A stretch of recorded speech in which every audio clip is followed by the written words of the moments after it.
Vamos lá então para a nossa aula 16 aqui com o sexto ano. Vimos então na última aula umas resoluções de exercícios com os polígonos, né? Agora nós vamos estudar os triângulos, tá? Temos então os polígonos em geral, dentro dele tem os triângulos.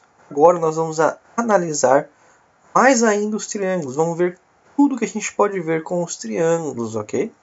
Na próxima aula, a gente vai ver sobre os quadriláteros, tá? Por que a gente vai estudar eles? Porque eles são os polígonos mais importantes da matemática, e é eles que a gente tem que analisar fundo e bastante. Tem muita coisa que dá para se fazer com esses dois objetos na nossa matemática, tá? Então, se quiser acompanhar, a gente está lá no módulo 2, capítulo 5, página 143. Bom? Triângulos. O que é um triângulo? Um triângulo é um polígono formado por 3 lados e 3 ângulos, né? Como a gente viu já nas nossas aulas de polígonos. Os vértices de um triângulo são representados por letras maiúsculas, e os seus lados representados por letras minúsculas, tá? Aqui a gente tem um exemplo de um triângulo, ó. 3 lados, 3 vértices, certo? E também vai formar os ângulos aqui. E aí a gente tem escrito os vértices, ó, em letras maiúsculas, escrito os seus lados, ó, em letras minúsculas, tudo bem? A gente também tem uma outra forma de representar os lados, tá? Em relação aos vértices. Se a gente fala aqui o lado AC, ele também pode ser chamado do A, tá vendo? Então a gente tem aqui, quando a gente faz esse segmento de reta, que a gente já estudou, né, o que é um segmento de reta, que é os dois pontos vértices aqui, né? Estou formando o meu segmento. Então ele aqui também pode ser chamado dessa forma, de AC. Esse é o meu lado AC. Pode ser ao contrário também, CA. Tá? Pode ser ao contrário. Isso também vai formar os outros lados. Ó. O lado B pode ser chamado lado AB, o BA. O lado C pode ser chamado de CB ou BC também. Tá? Você pode inverter aqui, não vai ter problema, tudo bem? Colocando aqui as duas letrinhas. Bom, os triângulos, então, ele vai possuir os mesmos elementos que a gente tem nos polígonos, né? Eles são os lados, os vértices, os ângulos internos e os externos. Mas eles não vão ter as diagonais, tá? Por que eles não vão ter diagonais? Simples. Porque não é possível formar diagonal aqui, ó. Lembra que a diagonal vai ser uma linha, né, um segmento de reta que vai ligar o seu vértice a um outro vértice que não é consecutivo? Mas se você olhar no seu triângulo, ó, todos os vértices aqui, ó, vão ser consecutivos. Então não tem como fazer diagonal. Então os únicos elementos que a gente vai ter no nosso triângulo vai ser o vértice, o lado, o ângulo interno e o ângulo externo. Tá? O ângulo externo, gente, ele é simplesmente o prolongamento aqui, ó, do seu lado. Pega o seu lado, estica ele, ó, esticou. Aí o ângulo externo que vai ser formado é desse lado que foi esticado até o próximo lado aqui, ó. Tá vendo? Não é com o seu próprio lado, é com o seu outro lado aqui. Tá? Então você pega, prolonga um lado, o ângulo externo vai ser formado com o outro lado. Ok? A gente pode fazer isso com esses outros também, ó. Pega aqui, ó, prolonga. O ângulo que vai ser formado com esse lado aqui prolongado vai ser em relação a esse cara aqui, ó. Vem? Vou fazer aqui para cima também, ó. Estica aqui. O seu ângulo vai ser formado aqui. Tá vendo? Tudo bem, gente? Entendeu como é formado o ângulo externo? Tá? Vamos continuar. Classificação dos triângulos. Os triângulos ele pode ser classificados de acordo com a medida dos lados, como também pode ser classificado com a medida dos seus ângulos. Tá? Também ele pode ter essas duas classificações. Então o triângulo ele pode pegar tanto essa classificação quanto essas aqui ao mesmo tempo. Tá? Ele pode ser isósceles e pode ser acutângulo. Ele pode ser isósceles e pode ser retângulo ou obtusângulo. Tá? Mas o que são esses monte de palavras aqui? Isósceles, equilátero, escaleno, acutângulo, retângulo e obtusângulo. Essas são as classificações que o seu triângulo pode ter. Esse é o nome que os seus triângulos podem levar. Tá? A gente vai entender o que é cada um deles. Então vamos para o nosso primeiro. Ó. O triângulo equilátero. O triângulo equilátero ele é muito importante porque ele sempre vai aparecer em algum exercício, algum trabalho. Ele aparece muito na sua vida, esse triângulo aqui. Então é bom entender como ele funciona bem. Pessoal, o equilátero ele sempre vai ter seus lados e ângulos iguais. Então, sempre que você tiver escrito no exercício lá um triângulo equilátero, saiba que ele vai ter exatamente os ângulos e lados de mesma medida. Então, olha só. A gente tem aqui um exemplo de triângulo. Ó. Se a gente tiver esses risquinhos assim na nossa figura, na nossa imagem, significa que eles estão representando lados iguais. Tudo bem? Ah, outra coisa que eu não falei aqui, ó. Os ângulos vão medir sempre 60 graus. Olha aqui no nosso exemplo, ó.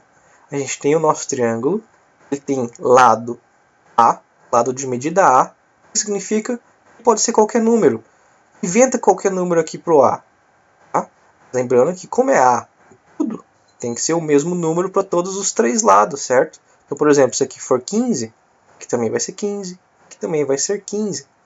Como eu disse, ó, seu ângulo aqui de dentro sempre vai medir 60 graus. Tá bom? E aqui, ó, um outro exemplo, agora com os lados sem os ângulos, ó, mediu 25, 25 e 25. Mas o ângulo a gente já sabe quanto que vai medir, né? O ângulo sempre vai ser 60 graus, tá? Tudo bem? Então, esse é o triângulo equilátero. Vamos para o próximo, que é o triângulo isósceles. O triângulo isósceles ele vai ter dois de seus lados com a mesma medida. Tudo bem? E o ângulo formado por esses lados de mesma medida, né, vai ser chamado de ângulo do vértice. Além disso, o lado que vai ter a medida diferente, né, e não vai ter a mesma medida desses dois, vai ser chamado de base. E os ângulos formados com a base e os lados vão ter a mesma medida, vão ter exatamente o mesmo tamanho esses ângulos. Olha só nesse exemplo, ó. A gente tem aqui, esse lado aqui, ó, igual a este, forma o nosso ângulo de vértice entre esses dois lados. E aqui a gente vai ter a nossa base, que tem uma medida diferente desses outros dois.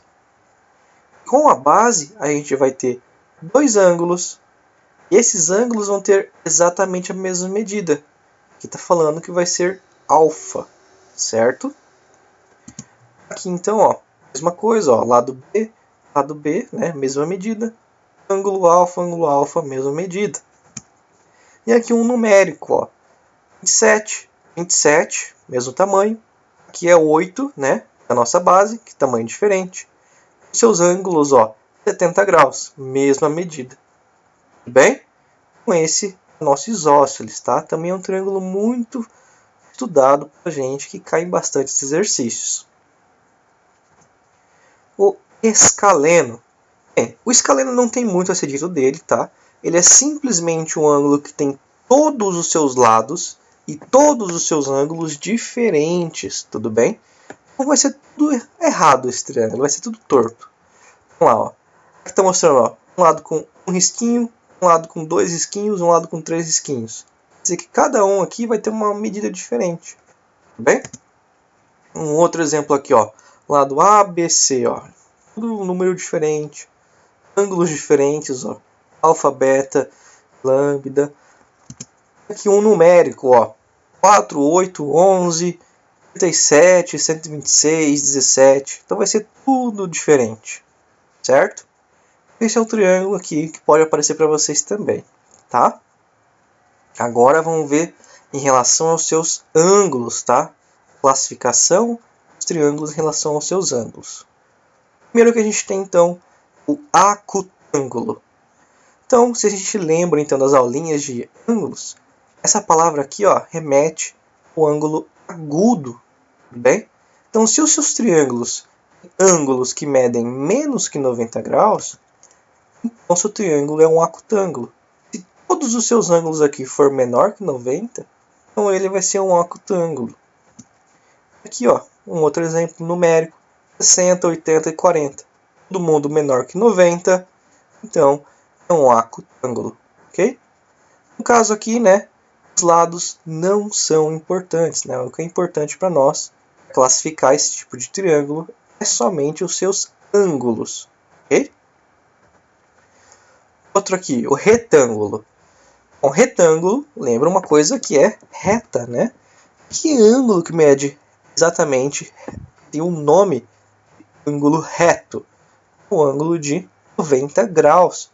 Tá? Então, quando a gente tem nosso triângulo, o ângulo de 90 graus, vai ser chamado de triângulo retângulo, tá bom?